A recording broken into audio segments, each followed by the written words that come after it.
Rain has been scarce in the prairies this spring, and brush fires have already wreaked havoc in many areas. These residents near Hobiema were forced to try and extinguish flames themselves over the weekend. But in Red Deer County, there's a crew of volunteers who prepare well in advance to fight grass and brush fires. We get all our units prepared. We have what we call bush units and rapid units that are actually specially designed for grass and bush fires, that we actually make sure all our equipment is in operation and everything's on place ready to go for them. Well, besides the typical gear like this hat and jacket firemen wear when fighting fires out in the bush, they have a few more items that make their lives a little easier. Take this truck, for instance. It holds up to 200 gallons of water. And then when you take a look inside some of these cupboards here, they hold a few more items, like this bush pack here, which holds another 5 gallons of water. And even before the season starts, these volunteers put all of those tools to use. Actually, we will actually go through a lot of the classroom on different topography and how the different lands are, fires will be affected by the different lands and stuff like that. And then we actually go out and practice with our bush units and make sure everything works on them and do some practice runs. It's not just firefighters stepping out to battle the blazes. Red Deer's Air Spray Limited has been sending bombers out to Slave Lake. These bombers hold 3,000 gallons of fire-retardant fluid. About 75% of brush fires started in Red Deer County are the direct result of humans. 2008 was a record year with more than 41 fires. Metzger says this year there has already been 4, and with conditions looking dry for right now, we can likely expect more. Tanera McLean, CHCA News. Yeah, we're excited, aren't we? Let's go for a walk. Bob Hanna and his dog Kalika are regulars at the 3 Mile Band Off-Leash Park. And while he loves taking his pooch along this stretch of path near the river, at this time of year he's extremely cautious, especially when there's sticks or toys stuck in the ice. When it's freezing and thawing, they freeze into the ice, and the dogs, some dogs just want to go out and see what it is and even try and get it. Hanna learned the hard way about 5 years ago when his first dog unexpectedly ran onto the frozen river. I didn't think he would do that, but he did go out to a hole in the river and he fell through, and the current swept him under the ice, and that's it, game over. This tragedy isn't just limited to the Hannas. In fact, most of the dog owners we talked to today have heard stories about dogs dying in the river.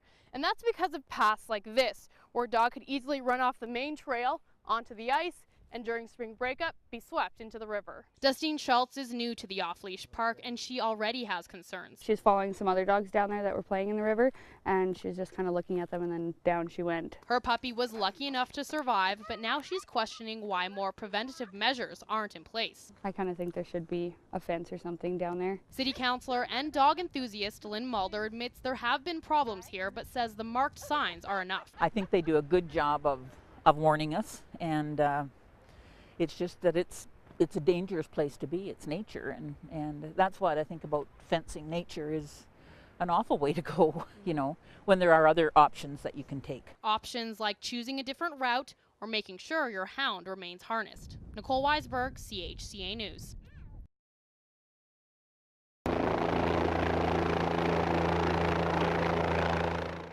There was renewed optimism around the search and rescue camp after Thomas Howell's quad was located last Saturday.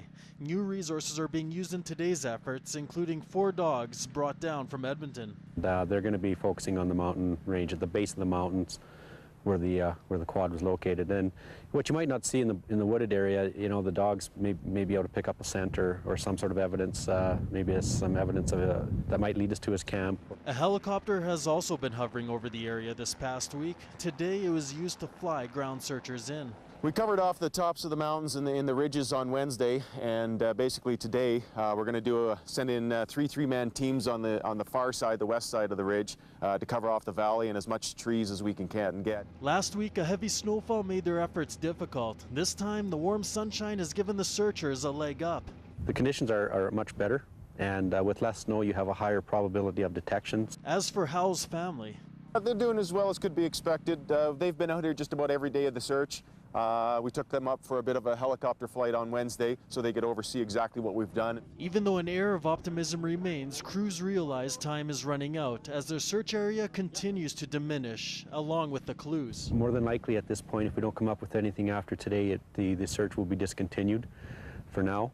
And if any new information or new evidence surfaces, if somebody happens to see something that's out in the backcountry here at all, then we will obviously recommence a search operation. Tino Makris, CHCA News, west of Sundre.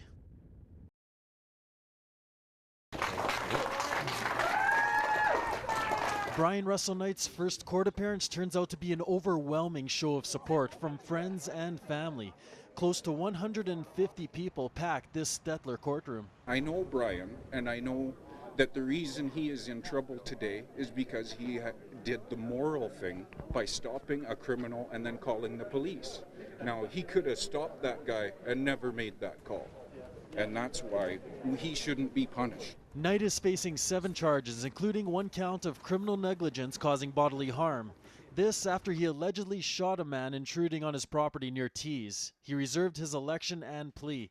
Residents say the show of support isn't just for Knight, it's essentially a statement about the right to defend one's land. You're not walking into a school and, raising a ruckus. You're stopping a criminal who is in the midst of doing a criminal act in the middle of the night. Knight says he's humbled and awed by the turnout and adds he has the highest regard for police. Brian simply hopes, and indeed has high hopes, that in the fullness of time, those same authorities will show a similar amount of respect to him as a person who, under Canadian law, is protected by a number of constitutional guarantees and statutory enactments. Some of his friends and neighbors, however, are pointing their finger at the RCMP, saying they've talked to authorities in the past in an attempt to improve policing in the area. There's a problem with the policing in this province.